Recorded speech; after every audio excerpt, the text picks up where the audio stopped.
warahmatullahi wabarakatuh. Terima kasih karena udah mengklik video ini. Dan di video kali ini saya akan menceritakan tentang kisah pemuda bersama istrinya yang melawan penjajah di wilayah Makassar. Nah, kisahnya ini diabadikan oleh kota Makassar sebagai nama jalan, yaitu Jalan Datu Busing. Nah, pemuda ini berasal dari wilayah Sumbawa atau kerajaan di Sumbawa pada masa itu.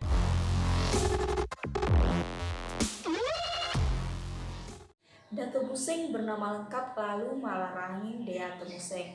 Dia ini merupakan seorang pemuda yang gagah berani, kemudian juga seorang pertapa.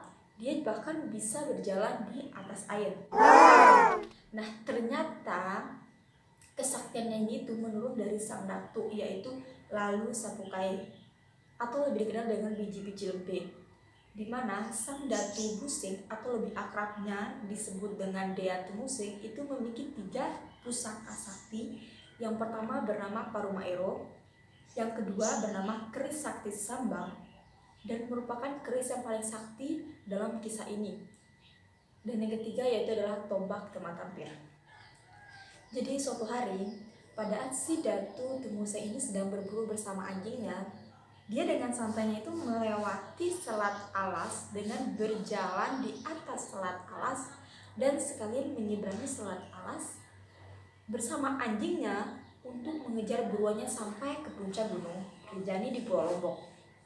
Nah, dengan santainya dia berjalan di atas air sampai ke puncak Gunung Rinjani, dan di sana dia bersama anjingnya melepas dahaganya di danau di atas puncak Gunung Rinjani. Dan tanpa sengaja nih, ternyata seorang putri yang cantik jelita tiada tara pada zaman itu melihat kedatangan mereka. Dia merupakan seorang putri raja pertapa di wilayah Gunung Rinjani yang bernama Maipa Daeng Kenang. Nah, karena mungkin ada firasat yang menandakan, dia pun pergi menuju ke tempat ayahnya dan berkata, "Ayahanda, yang akan menjadi menantumu, dia sudah datang." Nah, dengan perasaan yang gembira, sang ayah pun berkata sama anaknya, "Nak, bawalah ke sini." Dan setelah perjumpaan antara Maipa Daeng Kenang dengan Datu Temuseng atau Datu Busing, terjadilah kisah cinta di antara keduanya yang tak lama kemudian keduanya pun menjadi sepasang suami istri. Berawal dari keputusan Tanah Semawa dalam memilih Dewa Mapaconga Mustafa menjadi seorang Riwa Batang. Jadi Riwa Batang pada zaman Kerajaan Sumbawa merupakan istilah bagi siapa yang menjadi pengganti raja karena raja belum cukup umur untuk menjadi raja atau naik tahta.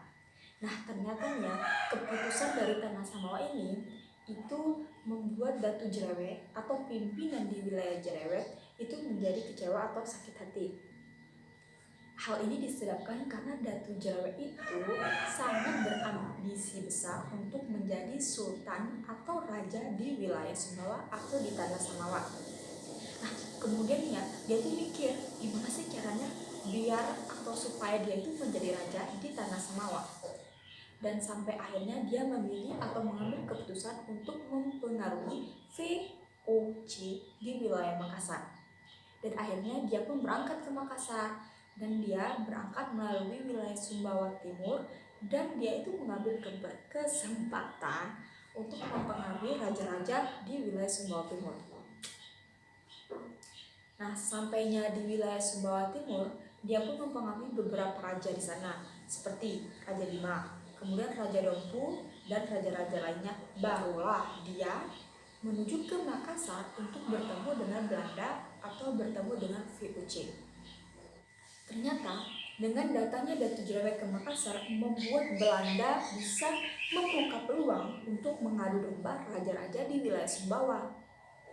Kemudian sesampainya Datu Jerewet di sana, mereka pun membuat kontrak bersama yang ditandatangani di Fort Rotterdam Ujung Pandang pada tanggal 9 Februari 1765 yang ditandatangani oleh 3 belah pihak, yaitu ada Datu Jerewet, raja-raja bagian timur Sumbawa yang meliputi Abdul Qadir Muhammad Syazilullah fil Alam, Raja Bima, kemudian Hasanuddin, Datu Jerewet, Ahmad Alauddin Johansyah, Raja Tambora, Muhammad Johansyah Raja Sanggar dan Abdurrahman Raja Papekat, serta ditandatangani oleh pihak company.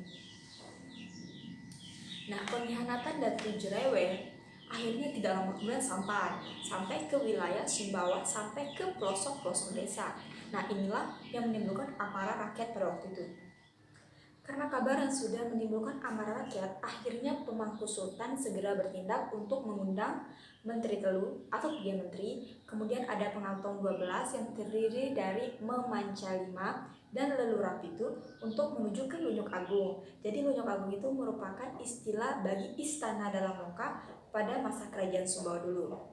Nah, jadi mereka berkumpul untuk membicarakan bagaimana sih cara mengatasi masalah atau pengkhianatan Datu Jerewet tersebut. Nah, akhirnya tidak lama kemudian mereka pun mengambil keputusan untuk mengirim utusan untuk menemui company di ujung pandang dan memberi teguran tentang kegebahannya mencampuri urusan pemilihan raja. Padahal pemilihan raja merupakan wewenang penuh dari Tanah Samawa dan company hanya diberitahu saja tanpa terlibat dalam satu hal apapun pada pemilihan raja. Jadi perbuatan Datu Jerewet merupakan sebuah pengkhianatan besar dan begitu pula pihak company. Dan untuk menghadapi masalah tersebut, maka tugas ini diserahkan atau diembankan kepada Lalu Malarangeng Deatemuseng. Padahal Lalu Malarangeng Deatemuseng ini baru saja menikah dengan Maipa dan Kenang, dan mereka harus berpisah karena tugas yang telah diberikan oleh Tanah Samawa kepada Deatemuseng untuk menuju ke Makassar menyelesaikan tugas dan membasmi segala bentuk pengkhianatan dari Datu Jerewet.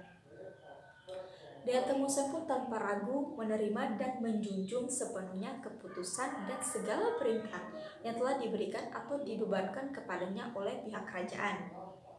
Nah, beliau pun berkata, jangankan ke ujung pandang, ke lautan api pun apabila itu untuk kerajaan dan untuk Tanah Samawa akan pati lakukan.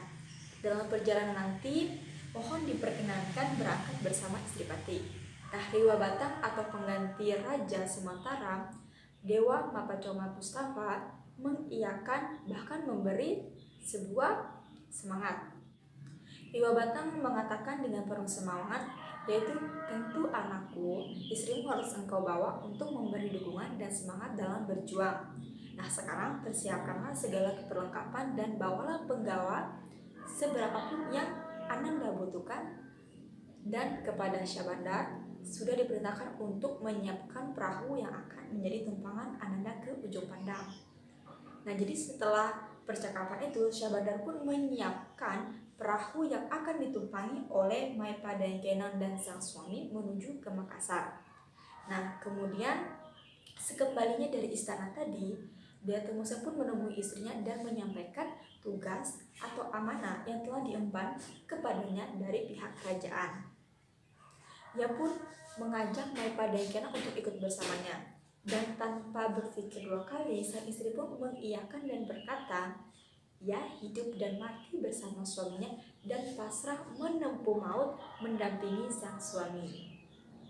Nah, beberapa waktu kemudian, tak lama, itu setelah Syahbandar mempersiapkan perahu dan akhirnya selesai, diberitahukanlah kepada Riwa Batang dan dipersiapkan di pelabuhan agar Maipa Daengkenang dan sang suami siap menuju ke wilayah Makassar.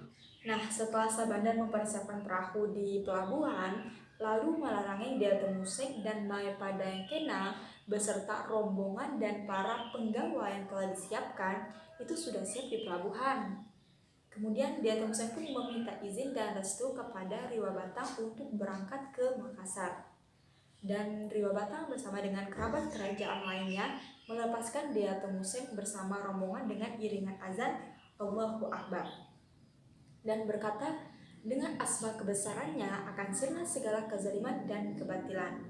Akhirnya rombongan pun mengantar dan mengikuti perahu dengan lambaian tangan dan diselingi dengan kesedihan sanak keluarga dan handai tolan. Dan akhirnya Maipa dan Kenang serta Deatemuseng pun berlayar menuju ke Makassar.